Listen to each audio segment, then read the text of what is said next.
Hi, ladies. Welcome to your holiday challenge today. I am with Emily. So excited to have you, Emily. Thank you. I'm so excited to be here. I have to just announce this is a really sweet moment. This is the first time I've ever featured one of our alumni students in the masterclass panel for the holiday challenge. And I'm so excited to get to feature your work, Emily, and have you here and to speak with the women. So we have so much, we just chatted about this challenge. I'm super excited about it. And I want to pass it right over to you to get into because I think there's lots of fun stuff we can jam on that is really important during this time of year. Yes, thank you. Thank you for having me. I'm super honored and excited to be here. So my challenge today is around creating and crafting the year that you want to have and doing that in a way that's both soulful and strategic that leads to creating more spaciousness in your life and in your work. So whether you run a business or whether you are still in 9 to 5 or whether you're kind of on the fence about starting your coaching business or starting a business otherwise, either way, this challenge is going to really work for you and help you to streamline the way that you're thinking about your time and the way that you're thinking about or just eliminating a lot of the overwhelm that can often come from thinking and being an ambitious woman who has a lot of desires and a lot of things that you might want to accomplish and achieve in the next year. And so for me, I like to think about, first of all, two pieces to this equation of what I really truly desire. One is, of course, like on the lifestyle side of things, and that's been a lesson and a learning for me this year a lot. Always has been, but I'm relearning that this year about how important it really is to give time and space to like really living your life and not having your business or your work be the primary focus of everything and sort of like the cog that turns the wheel or something of your joy or of your fulfillment in your life, but that you also have these other pieces. And that I think is what creates success that's actually sustainable because it's not reliant or dependent on the circumstances in your business alone, but that you're actually fully experiencing your life and the freedom that your business or your work can offer you. So I like to think about this in two pieces. Like I said, one is your lifestyle and one is your business or your work. And I like to use 3 different metrics to actually consider what it is that I desire and what would feel really fulfilling and like success to me. So I use these 3 metrics. One is sexy. So what am I going to do that's going to actually have me feel sexy, meaning confident, fulfilled, radiant, joyful, alive, sexy, connected to my feminine essence also is really important for me. Feminine essence, feminine wisdom, feminine energy, something that we often forget about or sort of an afterthought for us in our world as ambitious women because we're so focused on creating results and we're so focused on doing the things and achieving what it is that we set out to achieve that we oftentimes forget about these other pieces that might be a little bit more subtle and actually feed us, nourish us, feed our soul. So sexy, what will I do to feel sexy in my life and in my business? What would that actually look like? And feel free to like run wild with this and then just pick a couple things, just do a brain dump of whatever is coming up for you in the life area and then in the business area. And then I like to feel into what would feel soulful. So what would actually have me feel deeply connected to my soul, to my mission, to my purpose, to why I'm actually here? What would that contribution or that impact look like that I actually would love to create? What am I going to do to nourish that piece of my life and my work? And then success, what would actually have me feel proud looking back on the year next year in my life if I were to do it or achieve it or weave it in somehow? And what would feel really successful in my business? And success meaning a little bit more broad than we tend to think of it, right? So like when I think about what feels successful in my business and in my career, what might come up initially is like a monetary value, and that's okay. But also stretch yourself to think about things that aren't financial, that actually would have you feel really proud and successful looking back on what you've accomplished and the way that you've spent your time and energy this year. And then what I want you to do is actually block it out in your calendar. So Jay and I were talking about how rare it is that sometimes we forget how valuable it is that we can block off time and actually give ourselves the space to do things. And I think when we think about vision and desire, it can be a little bit abstract. And when we don't have the structure to go along with it that actually allows us to follow through and show up and complete that thing, it still just kind of lives on in our mind and our hearts, but it doesn't actually always come to fruition. And that's the most important part, because you can have all these visions and dreams and goals and things that you want to do someday, but if you're not actually prioritizing the time and setting aside the space for those desires to land and creating I like to think of it like you're creating fertile soil for a seed to be planted that can actually bloom and grow and be fruitful for you, then, and that's what I would equate to like actually blocking off time in your calendar to do the things that you're desiring to do. And that, I think, is how we create a total 360 degrees of fulfillment and freedom and flow in our lives and our work, is to actually prioritize blocking off the time to do them, because otherwise they tend to just be, to carry over as desires that would be nice to do someday, the next year. And I know how easy that can be when we don't block off the time.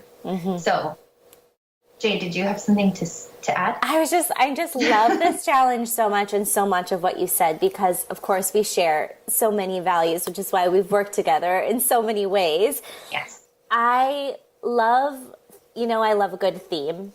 We're going to talk about the power of themes later, but there's a link below this video for that call. So if you want to hear me geek out about the power of themes, or what Emily is calling metrics in this challenge today, I really believe they help you to concentrate your power and direct your focus. And you've given them really clear metrics or themes that are values that are so important for a feminine leader to think about. To think about your sexuality and sensuality is so important. And I think during the holidays, or times of busyness, or times of judgment and question, which we were saying around this time of year, if you up until now have thought of success as a number, or you only think of success having to do with your career or how you make money, and you're not bringing a holistic view to your sensuality as a woman, your soulfulness in your life, and redefining from a broader term, like you said, what success means, then you're missing out on that holistic feeling of celebration and ability to vision and create and manifest. And so I think these themes are just such powerful, sovereign guiding principles, and such thought-provoking things to help us think during this time of year as we're closing out one year and reflecting on it, and then thinking about what we're calling in and what we're easing into. I just love those prompts. So beautiful, so feminine, so powerful. And then when you speak about the calendar, it's speaking to my passion for the balance and wholeness that we have the ability to curate as women between masculine and feminine. And I think often we swing the pendulum one way or the other, like too far to the feminine, where we go like we have this belief that what it means to be feminine is just to be emotional and open and flowing. But what I think it really means to be powerfully feminine is to have a divine masculine that holds your divine feminine up and creates that structure for her. And so when we talk about time blocking, creating a streamlined system and a calendar to hold our visions, then we're really utilizing our gifts and natural instincts and essence as a woman who can be truly, may have an impact in the world. So I just wanted to throw that in, and then, just add my excitement for all of the undercurring lessons and shifts and change that will happen if you ladies spend today really doing this in this way that Emily's invited you to. Thank you for that. Yeah. And I think also, I love what you just shared about harmonizing masculine and feminine. And I like to think about it that way now for myself and for my clients. It's like, how do we actually harmonize these two aspects of ourselves and these two types of energy so that that creates synergy and we can actually bring things to life, right? It's kind of like birthing something, right? Like you need both you need both a masculine and a feminine aspect to be able to create something, to create a whole being, right? Yes. Like in the whole thing. And I like to think about our businesses and the work that we do in the world as being something that we're birthing and bringing forth. And that to me is a very feminine creative process that is so distinctly and innately how we move through the world and how we create something powerful as a feminine being.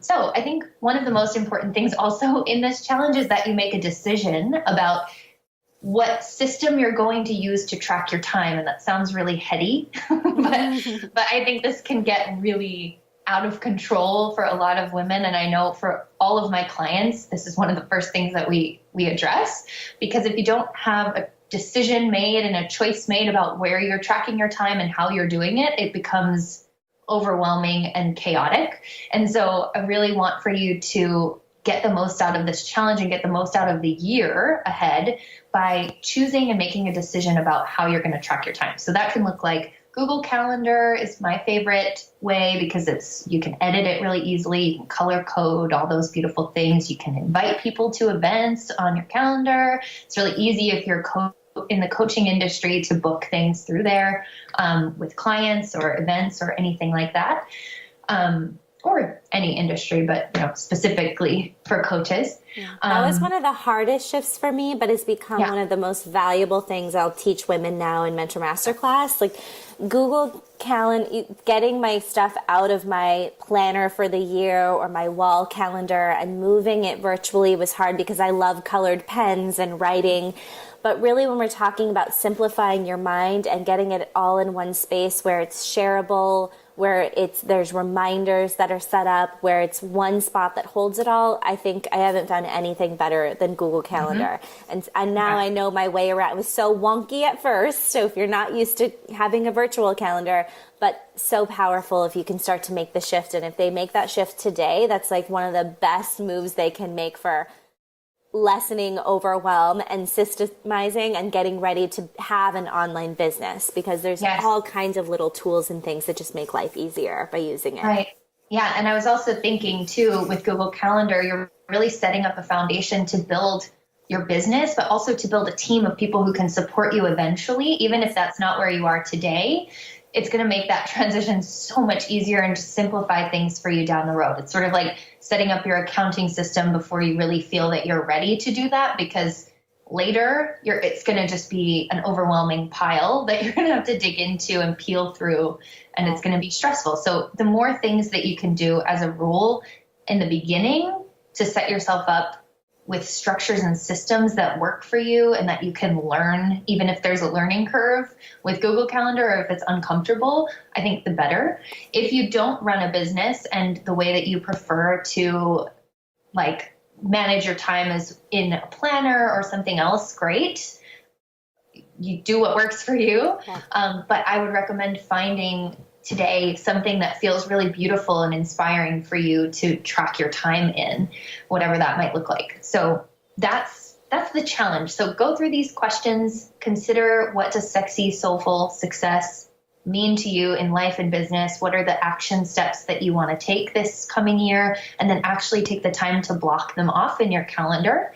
And I think we were talking about earlier before we started recording, Jay, like you might not know exactly the day and time and week, but if you block off the time and the space for it, you know that it's coming, and you can actually take the action to book the trip to Costa Rica in May or something, versus, waiting until it's then April and it's too late and you're like, oh, I missed the boat on that, and then you feel regretful, or like you haven't, it almost feels like you've failed a little bit, like you feel a little bit defeated. And so I want you to really practice feeling that feeling of success and achievement for the things that you actually do have a lot of say in. There are so many things in our lives that are so out of our control, and sometimes we want to try to control them, but that doesn't serve us. So if we can actually just take responsibility in our life for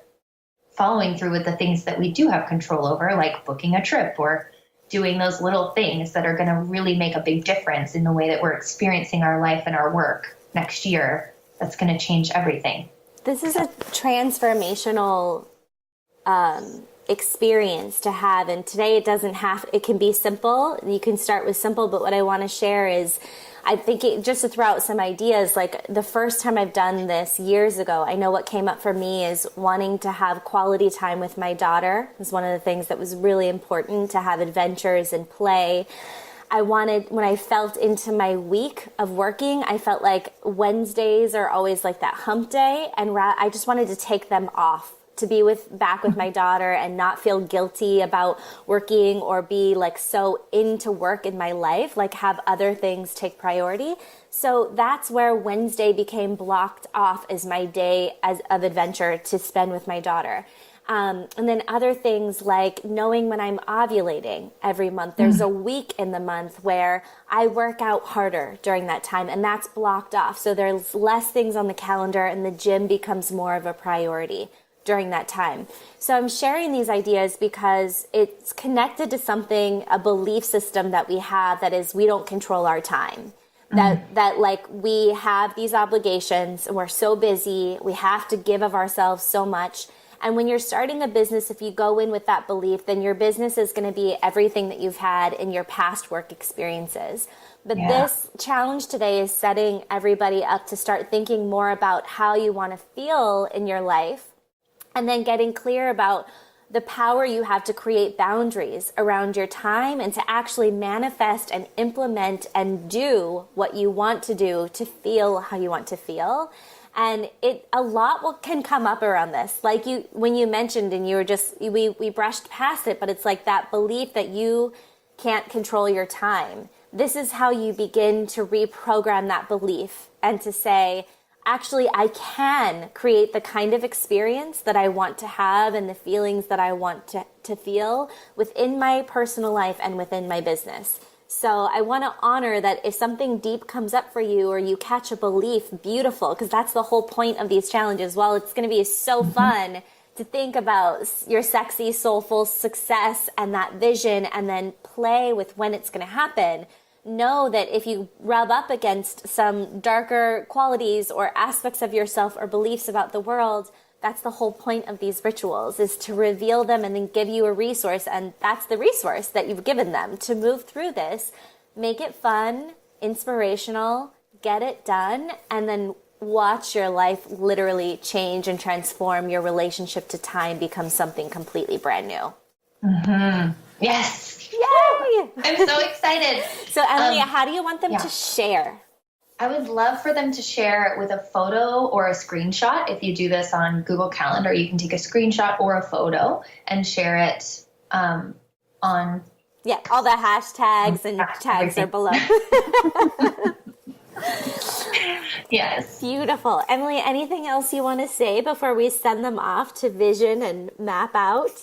I am just so excited for all of you, and I can't wait to see all of your posts and celebrate with you and get excited and hold the vision with you and celebrate the fact that you're taking control and responsibility of your time. It's really beautiful, and it's going to change everything. I'm just so excited that you're doing the holiday challenge because it's one of my favorite things. Yay!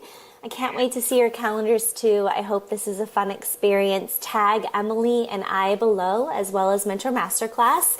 And also, since we talked about it, check out below this video. There's a link to make sure you're on our final wrap-up celebration call. Even if you don't play full out every day in the challenges, this is a place to come join in the sisterhood. And we're going to talk deeper about themes, something we've kind of touched on today, our metrics, and how they can be really playful and fun in your life and in the new year. Thank you, Emily, so much for this amazing challenge. Thank you, ladies. And we'll see you tomorrow with your next challenge. Have fun.